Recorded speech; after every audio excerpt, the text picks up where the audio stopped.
오늘 우리에게 주시는 하나님의 말씀은 사무엘상 15장 10절에서 12절까지의 말씀 함께 봉독하겠습니다. 사무엘상 15장 10절에서 12절 말씀입니다. 한 목소리로 함께 봉독하겠습니다. 여호와의 말씀이 사무엘에게 임하니라. 이르시되 내가 사울을 왕으로 세운 것을 후회하노니 그가 돌이켜 나를 따르지 아니하며 내 명령을 행하지 아니하였음이니라 하신지라. 사무엘이 근심하여 온 밤을 여호와께 부르짖으니라.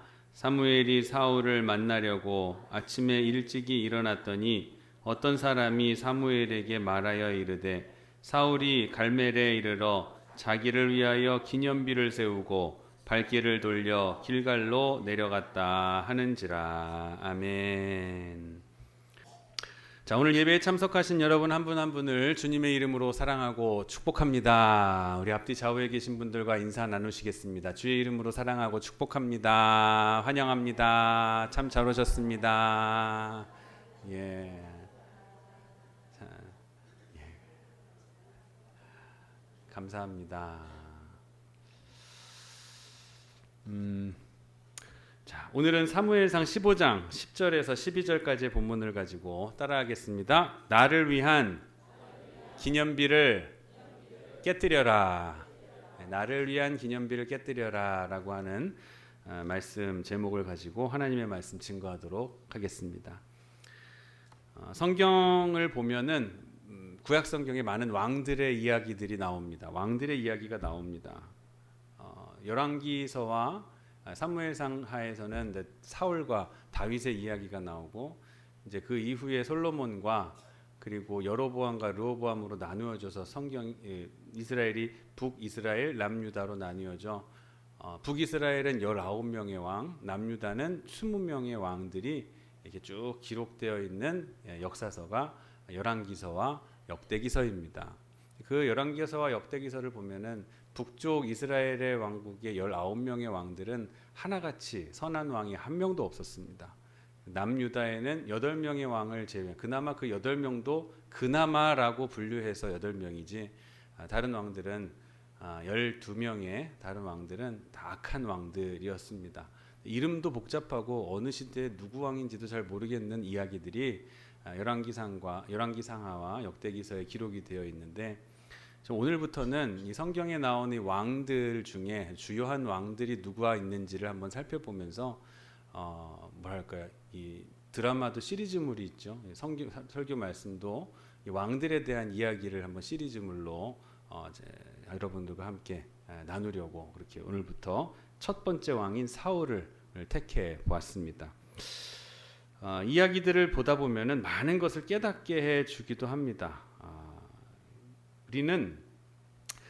우리는 하나님께 누구나 쓰임 받고 싶어 합니다. 하나님이 나를 써주시기를 원하죠. 하나님께서 쓰시는 인생을 살고 싶으실 겁니다. 그런데 문제는 어떤 사람은 하나님께 쓰임을 받지만 어떤 사람은 하나님께 버림받기도 한다는 사실입니다. 그러면 사람을 쓰시는 기준이 무엇인가? 그 기준을 우리가 알아야겠죠.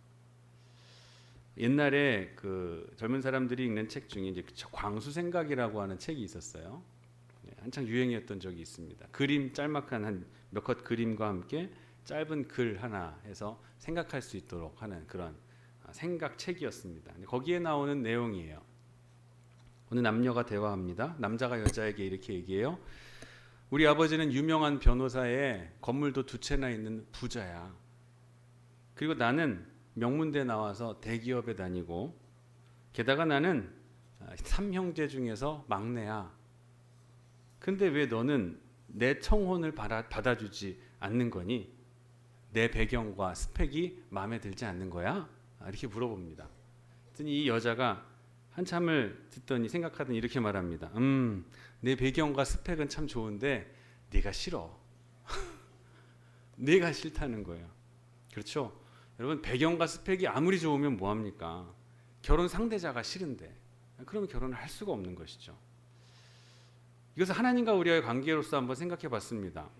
하나님이 나를 쓰시려는 내가 하나님께 쓰임 받고자 한다면 나는 이것저것을 갖추어야 된다라고 우리는 생각합니다.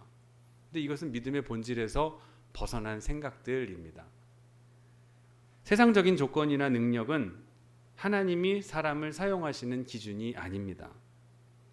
아무리 뛰어난 능력의 사람이어도 하나님 마음에 들지 않으면 하나님은 그 사람을 쓰실 수가 없습니다. 스펙이 아닌, 배경이 아닌 하나님 마음에 드는 사람이 돼야 하는 것이 진리인 것이에요. 사울 왕도 처음에는 참 괜찮은 사람이었습니다. 사울 왕의 이야기는 하나님이 사람을 사용하실 때 가장 중요한 기준이 무엇인지를 우리에게 알려줍니다. 사무엘상에서 사무엘이 사울을 질책하는 장면이 나옵니다. 이 질책은 사울에게 있어서 당신의 과거를 돌아보십시오. 사울의 과거를 한번 돌아보라라고 하는 것입니다. 한번 읽어볼까요?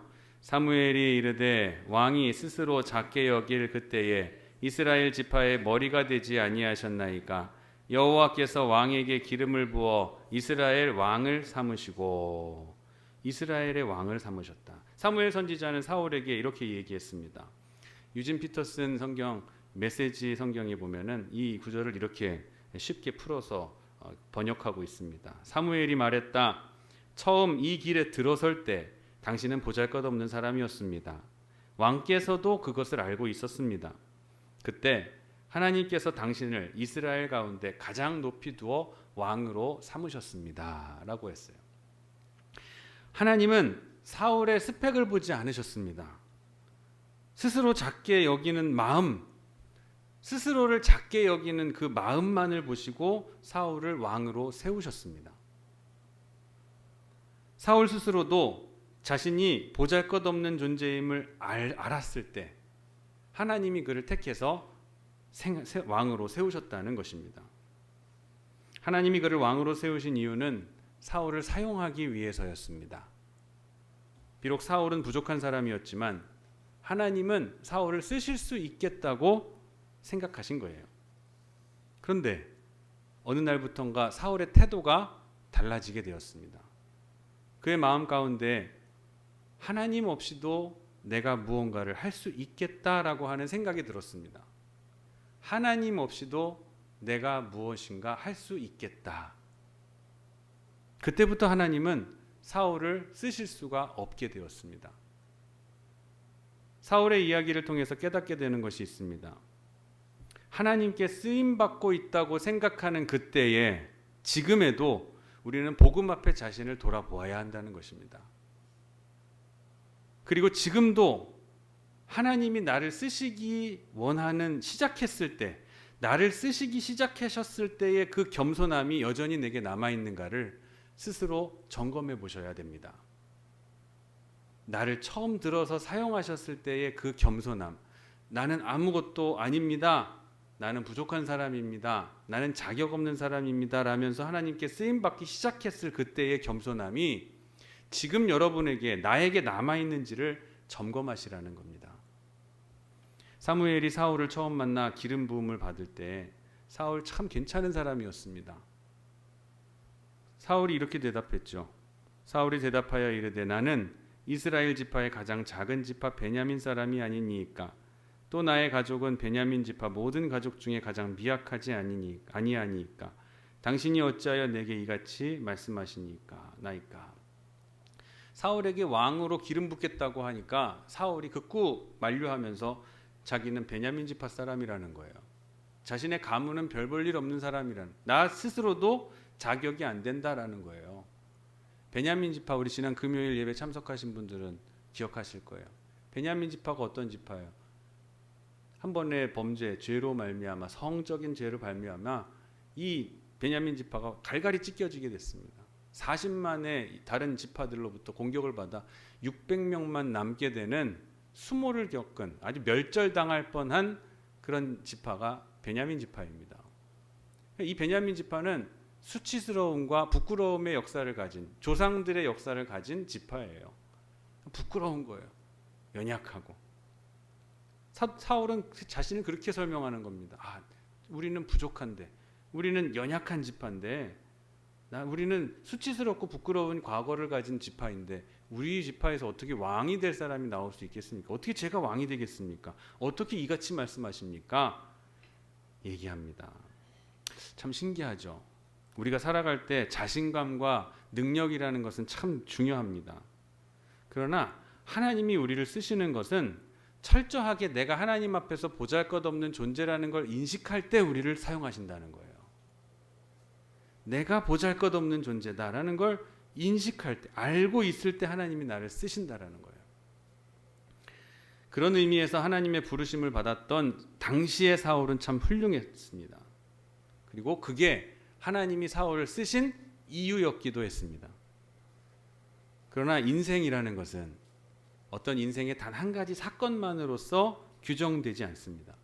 그 사람이 걸어온 삶의 발자취, 그리고 앞으로 나아갈 삶의 길, 이것이 다 합쳐져서 그 한 사람을 만들어가는 것이죠.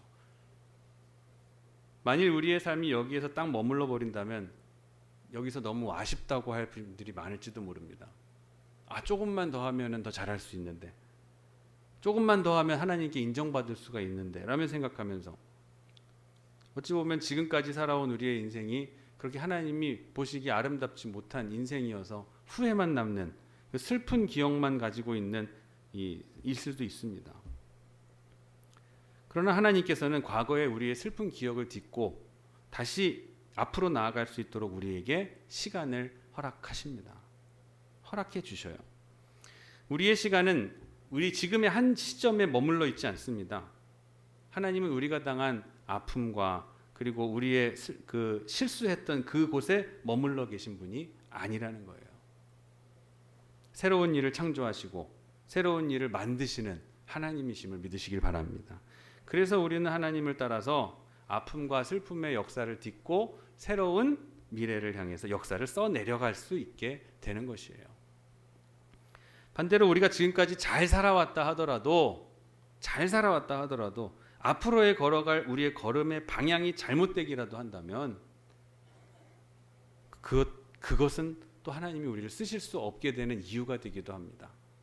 지금까지는 잘 해왔는데 앞으로 오늘 이후로의 삶에서 조금만 곁길로 가는 조금만의 방향의 틀어짐이 있다면 결과는 완전히 목적지가 달라져 버리게 되는 거잖아요. 하나님은 우리의 쓸 수가 없는 거예요. 그래서 따라하겠습니다. 전체의 온전함, 전체의 온전함이 우리에게 필요한 거예요. 하나님이 완전하신 하나님이 나를 부르신 그 과거 그때로부터 그리고 내가 이 세상을 떠나게 되는 그 날까지 나는 하나님 앞에 어떤 사람으로 서 있어야 하는가, 이거 늘 고민하셔야 된다는 겁니다. 사무엘상 15장에서는 하나님께서 아말렉과 전쟁에 승리한 사울을 버리신 이유에 대해서 설명하고 있습니다.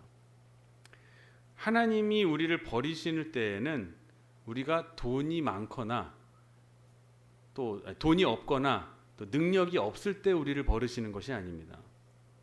오히려 사울의 경우처럼 우리가 잘 나갈 때 하나님께서 우리를 버리실 때가 될 수도 있어요. 사울이 그랬어요.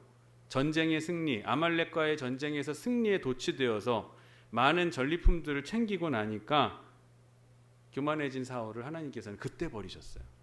내가 제일 잘 나간다고 생각하는 나의 삶의 전성기라 여겨지는 그때에 하나님께서는 사울을 버리셨다라는 거예요. 굉장히 중요한 말씀입니다. 우리는 내가 뭐 가진 게 없고 스펙이 없고 노력해 놓은 것이 없어서 하나님이 나를 안 쓰신다고 생각하지만 우리가 제일 잘 나갈 때, 제일 어느 고점에 올라왔을 때 하나님은 그때 우리를 하나님은 우리가 돈 없고 능력 없고 스펙 없을 때 그거 보시면서 우리를 쓰고 안 쓰시는 게 아니란 말이에요. 우리가 제일 잘 나갈 때, 능력이 있을 때, 전쟁에 승리했을 때, 도취되었을 때 하나님은 사울을 버리셔요. 우리도 살면서 이 세계 전성기를 맞이합니다. 여러분의 전성기는 언제셨어요? 근데 그럴 때 어떤 생각이 드냐면 이제 하나님 없이도 내가 어떻게 할 수 있겠구나. 하나님 없이도 살아갈 수 있겠구나. 이렇게 생각이 듭니다. 그러나 이런 생각이 드는 순간 그동안에 누렸던 하나님의 복은 물거품이 되는 거예요. 하나님 없이 내가 무엇라도 할 수 있겠구나. 아, 되는구나. 하나님께서 후회하십니다. 내가 사울을 왕으로 세운 것을 후회하노니 그가 돌이켜 나를 따르지 아니하며 내 명령을 행하지 아니하였음이니라. 사울이 갈멜에 이르러 자기를 위하여 기념비를 세우고, 하나님이 이 사울의 몸을, 이 모습을 보시면서 얼마나 마음이 아프셨겠습니까? 그 하나님의 마음을 아는 사무엘은 또 어땠겠어요? 하나님께로부터 이 말씀을 듣고 사무엘이 오늘 본문 보니까 밤새도록 울면서 기도했다고 그랬어요. 사울을 버리시겠다는 하나님의 선언에 사무엘이 마음이 아파서 밤새도록 기도를 하는 거예요. 이러한 애통이 여러분과 저에게 있기를 주님의 이름으로 축복합니다. 하나님의 뜻을 따르지 않고 하나님을 멀리하고 있는 이들을 위해서 애통하면서 기도하는 사무엘의 마음, 사울이 버림받았다라는 사실을 통보받았을 때에 그 마음에 애통하는 마음. 왜 사울이 끝까지 예배하는 사람이 못 되고 왜 하나님은 사울을 왕 삼으신 것을 후회하셨을까요? 우리는 여기 12절 말씀에 자기를 위하여 기념비를 세우고 라는 말씀에 주목해야 됩니다. 성경에는 두 종류의 기념비가 나옵니다. 하나는 하나님의 역사를 기념하는 기념비, 하나는 나를 위한 기념비입니다. 이스라엘 백성들이 가나안 땅에 들어가기 위해 요단강 앞에 섰습니다. 제사장들을 앞세우고 또 언약궤를 어깨에 짊어지고 나팔을 불면서 요단강을 건너자 요단강에 발을 내딛자 한 발을 내딛으니까 우기로 물이 차올라서 건널 수 없었던 요단강이 마른 땅처럼 변하게 됩니다. 홍해를 건넜던 기적을 요단강에서 또 한 번 경험하게 돼요. 여호수아는 이에 12지파들에게 명해서 12개의 돌들을 취해 길갈에다가 세우고 기념비를 세웁니다. 그리고 이렇게 생각합니다. 오늘 일어난 이 사건은 하나님께서 우리를 위해서 행하신 일이다. 후세에 우리의 후손들이 이 돌들이 무엇냐고 우리에게 묻거든 하나님께서 우리를 위하여 이렇게 일하셨다 하리라. 여호수아가 이렇게 얘기해요. 이런 내용이죠. 손주들이 할아버지 이 돌들이 쌓아놓은 돌무더기가 뭐예요? 12개의 돌이 무슨 의미예요? 물어봤을 때 할아버지가 대답해 주는 거죠. 얘야, 우리가 이스라엘의 이 광야 생활을 하면서 가나안 땅에 들어올 때 그 무렵 마지막 강을 건너야 되는데 이 요단 강물을 하나님께서 마른 땅처럼 건너게 하신 역사, 기적을 경험한 걸 기념해서 여기다 이렇게 해놓은 거야. 부모가 경험한 하나님의 역사를, 선대가 경험한 하나님의 역사를 내 후손들에게 알려주기 위해 기념비를 세운 거예요. 하나님의 역사, 하나님이 일하심을 기념하는 기념비를 거기다 세운 거예요. 그게 이제 여호수아 4장 20절에서 24절까지의 말씀에 담겨져 있습니다. 우리가 늘 중요하다고 말하면서도 잊어버리는 것이 초심입니다. 그래서 무슨 일이 일어나면은 항상 얘기하죠. 우리 초심으로 돌아가자. 처음의 마음으로 돌아가자. 되찾자. 초심을 강조한다라는 것은 그만큼 초심을 잃고 살아가는 사람들이 많다는 뜻입니다. 처음의 마음을 잃어버리고 사는 사람들이 많다는 뜻이에요. 하나님의 놀라운 기적을 체험하고 하나님의 역사를 자랑하던 사람들이 역사 속으로 쓸쓸하게 사라져가는 모습, 흔적도 없이 없어져가는 모습, 하나님의 영광이 오히려 가려지면서 오히려 사라져버리는 그 모습이 참 마음이 아프죠. 처음에는 은혜 받고 하나님의 역사를 하고 사역 열심히 하다가 어느 순간 자신이 높아져서 하나님 없이 뭔가 할 수 있겠다는 생각에 타락하고 교만해져서 자신이 영광을 하나님의 영광을 가로채다가 결국 타락해버리고 역사 속에서 이름을 처음에는 흥했다가 나중엔 이름도 없이 사라지는 사람들이 얼마나 많은지, 사역자들이 얼마나 많은지 몰라요. 그런 성도들이 얼마나 또 많은지 몰라요.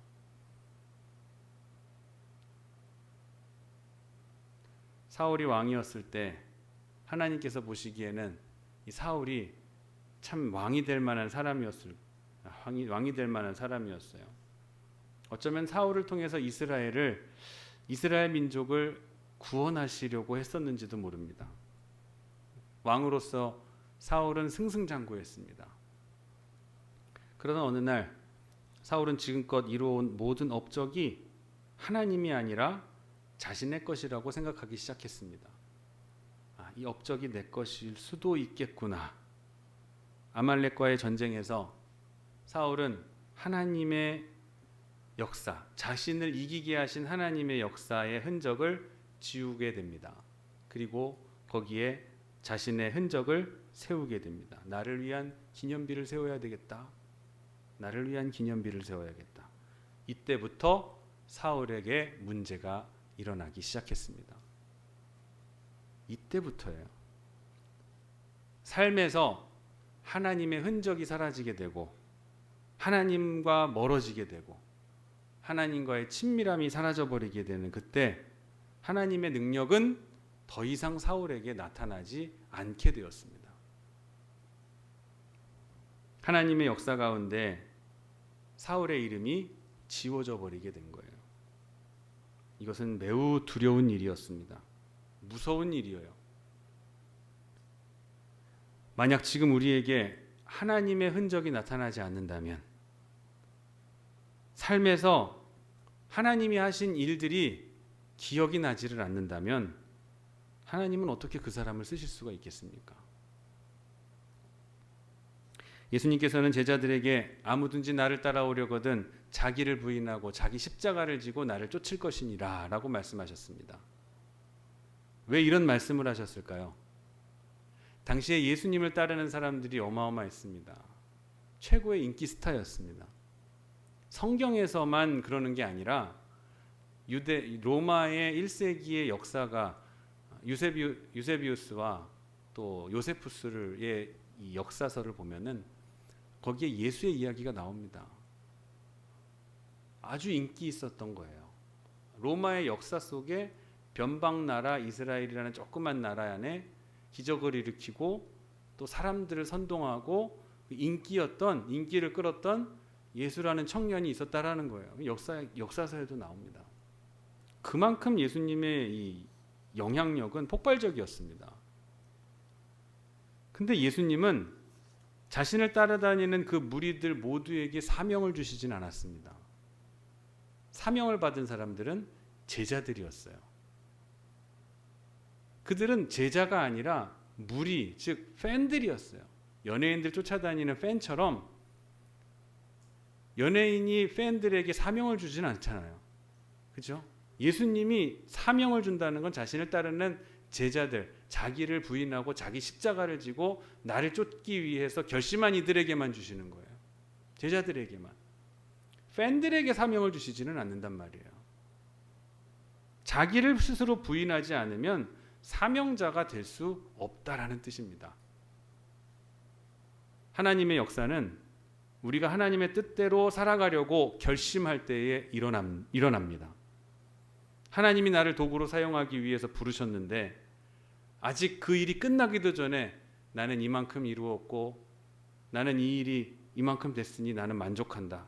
내가 이룬 업적에 기념비를 세우는 실책을 저지르지 않게 되시기를 주님의 이름으로 축복합니다. 간절히 원합니다. 어떤 교회 장로님은 교회에다가 일을 할 때 이렇게 얘기해요. 목사님, 이 교회 벽에다가 못 하나 박으려면 내 몸에 박는 건 줄 아십시오. 벽돌 하나 움직이려면 내 몸 부서지는 거라고 생각하십시오. 이 교회는 우리의 부모님의 피와 헌신이 있는 곳입니다. 이 목사님이 이 교회에서 아무것도 못하는 거예요. 아무 일도 할 수가 없어요. 교회 안에서 제일 힘든 것이 누군가의 이름이 새겨진 헌물입니다. 그 큰 교회에서 헌물 이름 붙여진 거 하나 옮기기가 얼마나 힘든지 몰라요. 처음에 건축할 때 거기에 딱 위치에 세워놓고 저 그랜드 피아노에다가 어느 암흑의 권사 딱 적어놓으면 저건 저기에서 이 교회 리모델링 할 때까지 못 움직이는 거예요. 내가 한 것이기 때문에 내가 한 것 내 위치에 있어야 되는 거예요. 우리가 하나님의 일을 한다고 하면서도 언젠가부터 우리들의 이름이 기록되기를 원하고 내 이름이 불려지기를 원하고 사람의 기념비를 세우기를 원하는 모습으로 변해왔다라는 것입니다. 주방에서 봉사를 해도 꼭 이름이 좀 불려져야 되고 식당 교회를 청소를 해도 목사님이 한번 앞에서 좀 얘기 좀 해줬으면 좋겠고 헌금을 해도 꼭 이름이 좀 적혀져서 남들이 내가 헌금 이만큼 하는 걸 좀 알았으면 좋겠고 저희가 주보 안에 헌금자의 명단을 올해부터 뺐습니다. 명단을 뺀 이유는 내가 헌금 드린 것이 내가 재정부에서 수납이 되었는지를 확인하는 데 쓰는 게 아니라 이 권사님이 11조 하시네, 이 권사님은 11조 안 하시네, 생일인데 생일 검사헌금도 안 하셨네, 이런 걸 확인하기 위한 용도로 쓰시는 이 부작용이 있을 수가 있어서 올해부터 없애버렸습니다. 근데 그걸 또 악용해서 이름이 이제 이름 있을 때는 다른 사람들이 눈치라도 보니 내가 권사인데 11조도 안 한다고 하면 부끄러우니까 옛날에는 이름이라도 나오니까 그래도 했는데 이젠 이름도 안 나오니까. 그러나 더 중요한 사실이 있어요. 하나님이 아시는 거예요. 내가 드리는 예물, 나의 헌신은 하나님이 기억하시는 거예요. 남들의 눈에 보기에 내 이름이 적혀지고 안 적혀지고의 문제가 아니라는 거예요. 그게 중요한 게 아니라는 거예요. 오히려 더 무서운 마음으로, 더 근중한 마음으로 하나님께 드려야 될 것을 구별하면서 드려야 되는 거예요. 더 무서워하셔야 돼요. 집 주보에 이름 안 나오니까 자유롭게 하시는 분들이 그런 마음 가지시면 안 돼요. 내 이름으로 세워지려고 하고 남들에게 기억되고 인정되려고 하는 거, 하나님은 그런 사람을 쓰실 수가 없습니다. 이미 내가 영광을 다 받았는데 하나님이 뭐 더 축복하실 일이 뭐가 있겠어요? 우리가 교회에서 봉사하고 헌신하는 거, 그리고 이를 기념하는 거 신앙적으로 중요한 일입니다. 그런데 그곳에 내 이름이 새겨져서 내 공로를 기념하기 시작하면 하나님은 떠나십니다.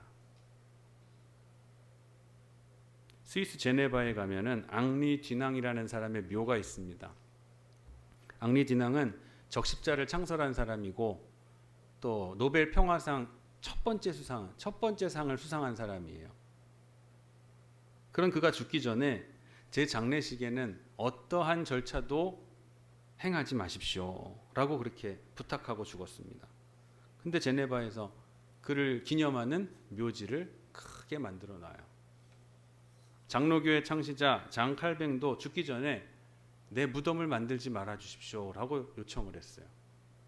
근데 오늘날 교회들이 그 위대한 장 칼뱅의 무덤 하나 없다는 게 말이 되느냐? 우리의 교세에 그런 위대한 종교의 우리 교단을 창설한 사람의 무덤이 없어야 되겠느냐 하면서 무덤을 만들자고 하는 거예요. 우리 믿음의 선배들이 해온 일들은 참 귀합니다. 기억되고 또 본받아야 합니다. 그런데 어느 순간에서부턴가 하나님이 아닌 그 일을 한 누군가를 위해서 기념비가 세워지기 시작했어요. 그리고 그 기념비는 하나님의 흔적을 조금씩 지워가기 시작했어요.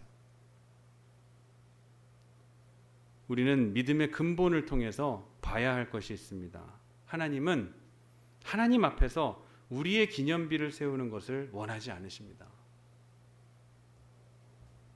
우리가 아무리 위대한 일을 한다 할지라도 그 앞에 내가 서 있으면 하나님은 나를 쓰실 수가 없습니다. 나를 사용하실 수가 없어요. 끝까지 하나님의 흔적만이 남아있을 수 있도록 내가 살지 못한다면 하나님은 나를 사용하실 수가 없다라는 거예요. 사울 버림받았어요. 얼마나 두려운 일입니까? 잘해오다가. 우리는 그런데 이 시점에서 한 인물을 기억해야 될 인물이 있습니다. 바로 세례 요한이에요. 세례 요한은 자신의 정체성에 대해서 이렇게 얘기합니다. 따라하겠습니다. 함께 읽겠습니다. 시작. 그는 흥하여야 하겠고 나는 쇠하여야 하리라. 예수님을 향해서 자신의 정체성을 이렇게 얘기했고, 사도 바울도 나는 그리스도의 종이라고 소개합니다. 우리가 하나님 앞에 도구로 쓰임 받는다고 할 때 끊임없이 생각해야 할 것이 있습니다. 좋은 일, 위대한 일 하는 것도 중요하지만 끝까지 하나님이 영광 받으실 수 있게 하는 것, 끝까지 하나님이 영광 받으실 수 있도록 하게 하는 것이 가장 중요한 사실이라는 거예요. 모든 수치는 내가 감수해야 됩니다. 세례 요한은 그 수치를 감수했어요. 나는 쇠하여야 하리라. 부끄러움과 수치가 있다면 그건 내가 당하고 하나님은 영광만 받으실 수 있도록 그걸 감수한다면, 내 안에 하나님이 일하심이 끝까지 살아있기만 한다면 하나님은 나를 계속해서 사용해 가실 수 있게 된다는 거 꼭 믿으시기를 바랍니다. 스스로 하나님 없이 자생하려고 하다가 타락해서 떨어진 것이 마귀입니다. 스스로 계시고 영원히 사시는, 영원히 존재하시는 분은 하나님뿐이세요. 우리는 그 하나님이 살라고 하시는 대로 살아야 될 생령들인 줄 믿으시길 바랍니다. 생령이 뭐예요? 그 코에 생기를 불어넣으니 생령이 된지라. 우리 사람들은 영을 가진 생령인 존재예요. 영을 가진 존재, 살아있는 존재들인 거예요. 그래서 하나님의 숨을 들이마셔서, 하나님의 성령을 들이마셔서 사람이 되었기 때문에 우리는 하나님이 살라고 하는 대로 살아야 되는 존재들인 거예요. 스스로가 아니라 예수로, 스스로가 아니라 말씀과 성령으로 살아야 될 존재라는 걸 기억하시기를 바랍니다. 우리가 잘못되기 시작할 때가 언제인가? 내가라고 하는 말이 많아질 때입니다. 말이 많아질 때예요. 말이 많아지다 보면 내가 드러날 수밖에 없어요. 말이 많아지면 내가 드러나요. 나의 지식, 나의 경험, 전통, 생각, 배운 거, 이게 자랑하게 돼요. 그리고 하나님 앞에 처음 섰던 때의 그 뜨거운 열정이 사라지고 내 말이 막 많아지는 겁니다. 이 땅에 가장 큰 비극이 있다면 진리를 주장하는 사람이 너무나 많다는 거예요. 세상에 내 말이 다 내 말이 옳다면 다른 사람들의 말은 불의하다고 생각합니다. 내 말이 옳은 말이니까 다른 사람들의 말은 불의한 말이 돼버리는 거예요. 내가 옳기 때문에 다른 사람들은 불의한 사람들로 만들어버리는 것, 굉장한 불행입니다. 근데 이게 교회에서도 그래요. 그러니까 다툼이 많아지고 하나님의 나라가 자꾸 무너지는 거예요. 하나님이 아닌 내가 서기 시작할 때 돌아오게 되는 비극입니다. 사울, 처음에는 굉장히 쓸만한 사람이었습니다. 괜찮은 사람이었습니다. 하지만 자신을 위한 기념비를 세우려고 할 때, 그때부터 하나님의 영은 그를 떠나서 다시는 사울을 통해 역사하실 수가 없게 되어버렸어요. 혹시 우리 안에 세우고 있는 기념비가 있다면 오직 하나님을 위한 기념비 하나로 충분하다 여기며 이제 살아가시기를 주님의 이름으로 축원합니다. 주님 한 분만으로 충분합니다. 하나님을 위한 기념비 하나로 충분합니다. 내 안에 계신 왕은 하나님 한 분만으로 충분합니다. 여기시는, 그렇게 여기시며 한 주간 동안 은혜로 사시는 여러분 되시기를 주님의 이름으로 축원합니다. 기도하겠습니다. 주님 감사합니다. 사울, 그도 참 괜찮은 왕이었습니다. 하지만 스스로 하나님 없이 내가 무언가 할 수 있겠다고 여기는 순간 그는 하나님은 그를 통해서 더 이상 아무것도 하실 수가 없게 되어 버렸습니다. 여호수아는 하나님을 위한 기념비를 세웠지만 사울은 자기를 위한 기념비를 세우고 스스로 멸망의 길을 가고야 말았습니다. 만약 이와 같은 기념비가 내 안에 있다면 깨뜨리게 하시고 하나님이 일하실 수 있는 우리의 삶이 유지될 수 있게 하여 주시옵소서. 시작이 좋았던 것으로 만족하며 사는 삶이 아니라 끝까지 초심을 잃지 않는 우리의 신앙이 되게 하여 주시옵소서. 감사드리며 거룩하신 예수님의 이름으로 기도드립니다. 아멘.